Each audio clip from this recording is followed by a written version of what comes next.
Spider-Man, possibly one of the most popular characters of all time. Animation, possibly one of the most unique storytelling formats of all time. Now combine the two, and you get something special. Something like Spider-Man Into the Spider-Verse. Initially just a decent success at the box office, it quickly grew fame because it wasn't just an average kids movie. This was from the creators of 21 and 22 Jump Street and the Lego Movie, all critical and financial successes. This was something different, and the best way to explain how is to just start talking about it. The film begins with some really cool glitch effects because Spider-Verse and glitching in and out of dimensions.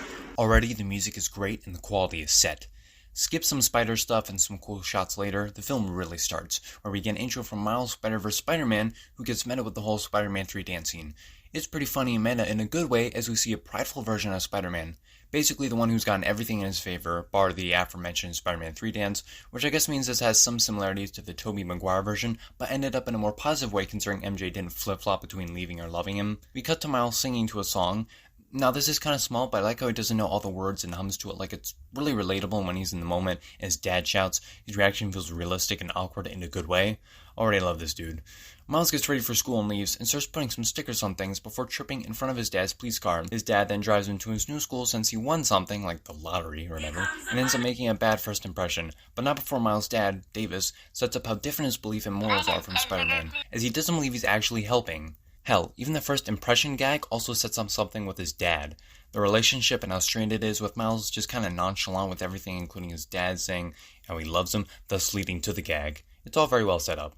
We then get a quick montage of the teachers assigning things and Miles failing to get to class and not taking an active role in this newfound life and getting stopped by a teacher in class while everyone is watching a video of this woman. Just remember her. He sits down next to his girl, who's Gwen Stacy, but he doesn't know this just yet, as the video continues, explaining the basic plot of the movie, which in other films would be cliched and technically is, but not in a bad way. Like as I said, you'll want to remember this lady as she's an actual character that plays an actual role. I'll stop saying actual. He gets a 0 on something and is given an essay on expectations by a teacher, as it's obvious he's intentionally trying to cheat, flunk the class, and go back to his original school, and not be ready for change. That's his whole arc. Miles thinks about the essay for a few moments, but says, nah, screw this, leaving his new dorm which he got that day and going to his uncle Aaron, who's apparently a criminal who went down a different path, but Miles still likes him. We get to see why as Aaron asks him about school and acts like a real nice dude and is much more open and laid back than Davis. He tries to teach Miles to go hey in a flirting way, but he fails in a comedic way, but it'll come back. Miles talks about the whole expectations thing, and Aaron takes him to the graffiti zone, where over another really cool montage cut by a radioactive spider, we get the finished product, which is pretty cool. Miles takes a photo and the spider uses his time to bite him. Classic origin story so far, but a little different. Miles kills the spider and leaves and is pretty much nonchalant about it, like we've seen so far. We cut to Miles singing his puberty and getting a voice in his head. All funny stuff. He goes to school and tries to do that whole hey thing to Gwen, but it fails as his spider powers start kicking in, though not in his control just yet as they end up having to cut her hair, which definitely leaves a less than stellar impression on her. Hey, it's not a bad style, it's kinda hands-on. Hands off. Whatever, point is, it could be worse. You could be tripping out like Miles is in this really stylized and energized scene that really reinforces that this film's like a comic book in the best way, and I really hope this style doesn't get oversaturized. I mean, that new Teenage Mutant Ninja Turtles movie looks pretty cool. I hope there's just not too many films doing it that it gets kind of old and loses its charm. Either way, this guard finds out he left last night and chases him, and Miles gets stuck out a window and alternates between wanting to stick and not wanting to in a scene with some great practical comedy that's missing from a lot of films nowadays. It's just kind of refreshing and silly funny. He falls down and tries to call Aaron to no success and wanders out to the graffiti zone, finding the spider which is clearly not from this dimension as it glitches out, only to get lost and wander into a battle zone with Spider-Man and the Green Goblin, who is now a dragon and is also voiced by 1/3 of the Lonely Island. They're having a bit of a problem as Green Goblin wants to help open a portal to another dimension, but since this isn't Staten Island, Peter Parker isn't okay with that. He nearly gets killed but is saved by Spider-Man who promises to help him but gets his butt kicked. This dude called Kingpin is making this machine to bring his family back, but it messes up and could possibly destroy the universe, or will. We see the effects and it definitely will. Spider-Man nearly dies on the machine, and if you go in slow-mo during the scene, you can actually see the other Peter Parker and other Spider people briefly. It's really cool and cool foreshadowing. Spider-Man is knocked down but tells Miles to use his flash drive to destroy the machine and he'll get back up. He unfortunately doesn't, and Kingpin crushes his chest. It's really sad and gruesome in a sense. He was barely in the film, but Chris Pine did a really good job of making him charismatic and likable, so knowing his brutal end is a lot more depressing on a rewatch. One more important thing of note is how the Prowler shows up with this awesome and terrifying theme, and conveniently, Uncle Aaron was not there to pick up the phone when Miles called him. Suspicious. Obviously, I know it's him. I'm just doing this for the sake of the video and also the fun of it. Miles leaves and gets chased by the Prowler with some more awesome techno music, and he winds up at his home and wants to stay there for the night, and his parents agree. We cut to probably the saddest scene of everyone learning about Spider-Man's death, and it just hurts knowing how vulnerable everyone will be and how Miles will have to become the new Spider-Man. The music along with it's amazing, and I've listened to it multiple times. It's just perfect. We then get the Stan Lee cameo while Miles is trying to buy a Spider-Man suit, which really sucks and puts into perspective that he's been dead since November 12th, 2018, which is so bizarre. Feels like it's been so long, but not really. It's just so weird. He also says that the suit will always fit eventually, symbolizing how almost anyone can become Spider-Man. Doesn't even have to be a person named Peter Parker. It's anyone of any size, religion, race, ethnicity, background, etc. They just all have to take on their responsibility and be prepared for change and sacrifice, so long as it's for the greater good. It's also a joke because the whole no refunds thing, but still, there's something obvious meaning to it. Miles puts on the suit and tries to jump off a high rooftop, but ends up going into a smaller one in a comedic scene. He jumps off that one but fails, and you can see the text when he is falling. Remember that. He also most definitely does not have the insurance for that, so he's screwed. Unless he has a great excuse to use on his parents why his body's broken more than a McFlurry machine while in a Spider-Man suit without raising some suspicions. He goes to Peter Parker's funeral with the flash drive he got. Oh yeah, I kind of forgot to mention it that much because it's the exact same dilemma as in Cloudy with a Chance of Meatballs in the Lego movie. Yet they all manage to be different enough? Cool. He sees the other Peter Parker from the Spider-Verse, but freaks out and knocks him out in a hilarious chase scene. He leaves Peter only to be chased again by the police, but manages to escape as we are introduced to the other Peter Parker, who gives his narration. It's a lot more bleak of a scene, but more comedically than the other Peter Parker's death scene, but it's basically just a polar opposite life. Not nearly successful in his love, MJ leaves him as he basically becomes a punching bag for life. A sad sack.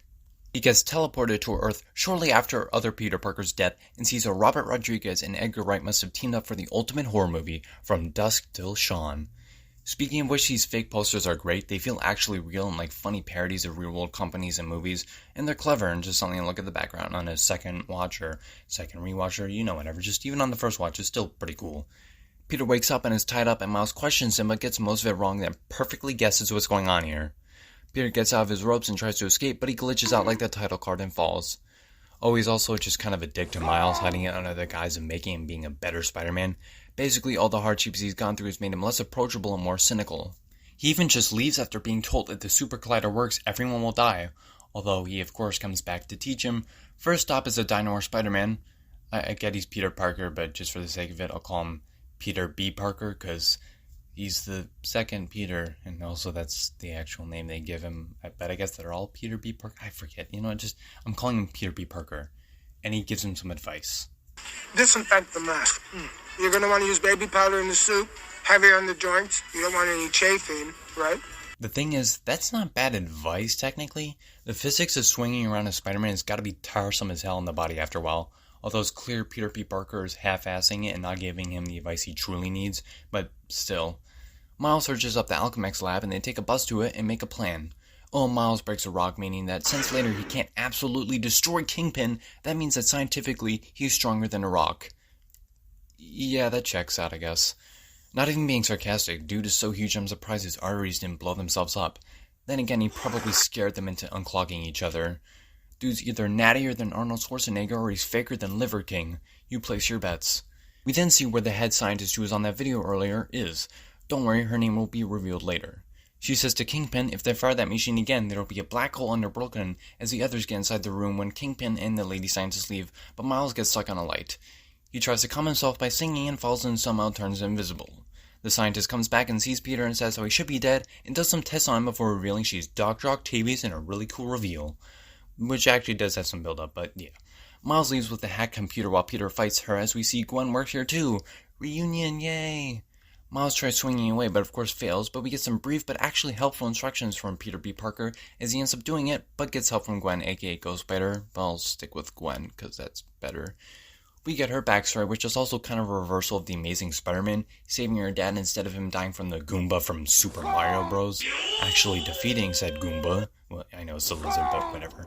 But the same isn't for her version of Peter Parker, who died via something. Maybe it's similar to Gwen's own death in The Amazing Spider-Man 2, considering this seems to be a similar universe to that one, and he broke his neck, because there's not really any bloody marks or anything like that, but this is PG, but still is cool and reversed in an interesting way. She gets transported to the universe a week earlier, but all I'm transfixed about is that this universe is a Clone High sequel. The three swing away while Miles gets basically dragged away as we see Kingpin's backstory, who had a child with a wife a fifth of his size. Yeah, let's not question the logistics of that because no matter the outcome, we'll all be horrified by how he did it. Basically, he was fighting Spider-Man, and his wife Vanessa and son Richard saw how monstrous he'd become and fled the scene, only to be crashed into by another car, killing them. No, this is good. This is very, very good. This means you get what you want. It means my collider works. Barely. You said yourself that Peter B. Parker was basically experiencing cellular decay and glitching out every few moments. He's basically dying from the inside out. Not how to classify Super Collider as effective. This is one of the only few times I have an actual problem with the movie, and it's not that big, so, because you can tell I really like this movie.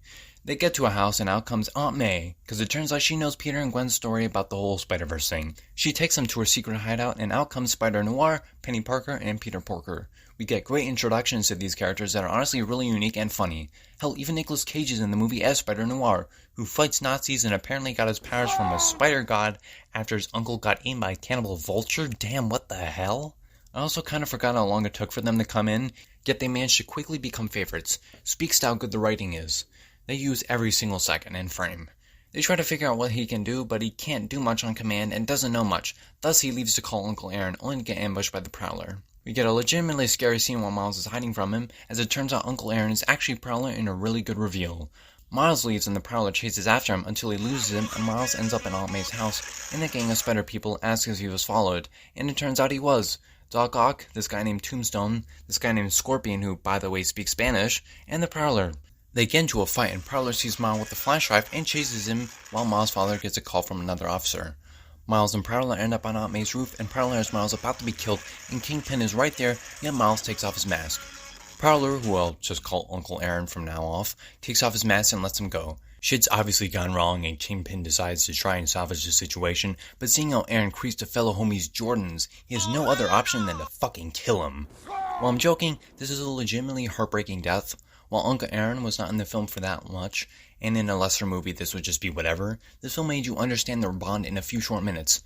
Miles obviously likes him as he's a lot more open about everything in a different way, not as tough, and seeing how he's gone so far down this path that even his nephew's going to be hurt by him makes him realize just how bad this situation has gone, and in an attempt to save him from Kingpin, knowing who he is, puts Miles' mask back on right before being shot. The last thing he did was help him, even if it wasn't anything huge and somewhat futile. In a way, he's like Yinsen, not in the film for much, but ends up making the hero realize what they have to do and become. He gets home and gets mad, but the Spider Gang appears, and Miles feels like no one understands him, but then his roommate suddenly appears, and they try to avoid being seen by the dude, but he looks up and faints anyways. The Spider Gang leaves, but Peter B. Parker stays and says he'll stay and do what needs to be done, but Miles says he needs to do it, but Peter tells him no. Peter B. Parker tries to test him and sees how he's not ready and ties him up and leaves, telling Miles it's a leap of faith and he has to do this on his own. Some electrical powers he has now, I guess, to break out his webs and leave. He goes on Maze and gets a Spider-Man suit and paints it black and paints his own spider logo and goes onto a large building. This time he jumps off in a bunch of awesome looking shots and web swings his way and jumps onto the same building he fell off earlier, and this time it says woo instead of ah, in a great reversal of the earlier scene. It shows he's finally become Spider-Man, not afraid of such dangers, and can do things on his own. The Spider Gang infiltrates Kingpin's penthouse party to get into the collider below, taking out some guards along the way. The collider gets turned on and starts wreaking all sorts of havoc as Doc Ock shows up, fighting Peter B. Parker until Miles shows up in his visible mode, saving him as Spider-Noir kills Tombstone, and Scorpion kills Penny Parker's machine, and in return gets himself killed. Gwen nearly falls into the machine from the fight, but saved by Miles as Doc Ock gets pummeled by a truck like this is Final Destination 2. Damn! The machine gets reversed as the Spider Gang starts going in as the final confrontation with Kingpin and Miles starts in a subway. Multiple versions of Kingpin's family shows up in that critical leaving moment, showing how he did this to himself in every single universe, making him the biggest villain to himself. Not Spider-Man. He caused this. Not Spider-Man. He has only himself to blame. Not Spider-Man. They get on top of the train and start throwing things at each other. Miles gets knocked down and eventually comes back and uses a shoulder touch with his electrical power to send Kingpin flying into the machine, destroying it. Miles and his father get out, but since Miles is in a spider suit, he doesn't notice him. Him and Davis talk, with him accepting his art and even giving him space in the police station to throw it up. This is after they talk in the spider suit, so in case I said that confusingly. Anyways, he ends up getting Kingpin captured, and ends somewhat similarly to the beginning, him interacting with people in a friendly way, albeit this time it's new people, and he gets his own introduction, much like the other characters as the film ends. But wait, there's more. We get a post-credit scene in Spider-Man 99 as he's called and transports himself to Earth in 1967 and starts talking to a cartoonish version of himself in the whole spider-pointing meme. The film ends on that note. And that was Spider-Man Into the Spider-Verse. Practically perfect. Almost everything is done right. The animation, the characters, the writing, the pacing and tone, music, everything is done almost perfectly. There's just a few bits of story that don't make sense like I mentioned, but still great. Amazing, basically. Everything is just done so well and makes for such an entertaining movie I would love to rewatch again and again, which I already have technically, but you know what I mean, like after this. It has every component come back for a weight that makes sense and is engaging. That's it. It's just nearly perfect. That's all I really have to say. If you haven't watched this film, do it. It's just so damn fun and funny, you're missing out. Make sure to follow me on Instagram and TikTok where I'm active on both as well. And I'll see you in the next video. Bye-bye.